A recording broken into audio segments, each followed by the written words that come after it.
మీరు toll free నెంబర్లు కూడా మీకు చెప్పినాం. సైబర్ నేరానికి 1930, సీటీఎంకి 1098, పోలీసులు డైరెక్ట్ ఎలాంటి నేరం ఉంటే 100.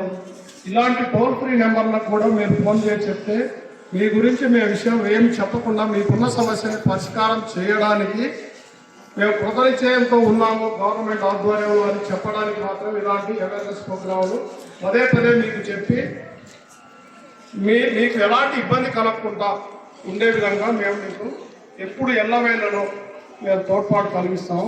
మీరు ఇలాంటి అవకాశాలను సద్వినియోగం చేసుకోవాలి.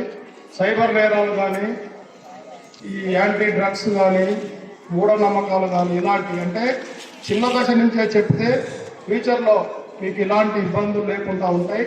ప్లస్ మీరు మీ పేరెంట్స్కి కానీ, మీ పక్కన మీ ఇంటి పక్కన వాళ్ళకి కానీ, పక్కన వాళ్ళకి కానీ ఇలాంటి విషయాలు చెప్తారనే ఉద్దేశంతోనే స్కూల్ స్థాయి నుంచే మేము అవేర్నెస్ చేయడం జరుగుతుంది. మీకు ఎవరైనా ఈవిటీసింగ్ చేయడం కానీ, వెంటబడి ఏదన్నా అనడం కానీ, మిమ్మల్ని ఏదన్నా కించపరిచినట్టు మాట్లాడడం కానీ, ఇబ్బంది పెట్టడం కానీ చేసినప్పుడు మీరు షీటీమ్కి కాల్ చేయొచ్చు. షీటీమ్ నెంబర్ తెలుసా? పోలీస్ నెంబర్ తెలుసా? ఫస్ట్ ఎంత పోలీస్ నెంబర్ ఎంత? She team number 1098 toll free number ఉంటుంది.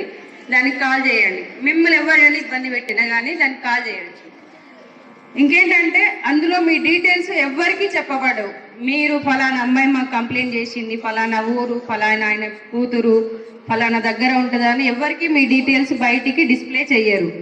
మిమ్మల్ని షీటింగ్ పోలీస్ లాంటి ఇప్పుడు నాలాగా యూనిఫామ్ వేసుకొని ఉండరు.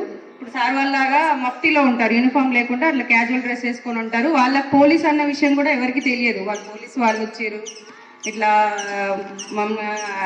ఉమెన్ హరాస్ చేస్తున్న వాళ్ళని వాళ్ళకి ఎవరికీ తెలియదు. మీరు ఒక్క కంప్లైంట్, సార్ మమ్మల్ని ఇట్లా ఇబ్బంది పెడుతున్నారు, మీ స్కూల్ పోయి వస్తుంటే మమ్మల్ని ఈవిటింగ్స్ చేస్తున్నారు, మమ్మల్ని వెనక మాటలు అంటున్నారు సార్ అని ఏదన్నా మీరు ఒక చిన్న కంప్లైంట్ కానీ వాళ్ళకి చెప్పినట్టయితే మీ డీటెయిల్స్ వాళ్ళకి చెప్పకుండా వాళ్ళకి ఏ విధంగా కౌన్సిలింగ్ చేయాలి, వాళ్ళకి ఏ విధంగా చేయాలనేది సార్ వాళ్ళు చూసుకుంటారు.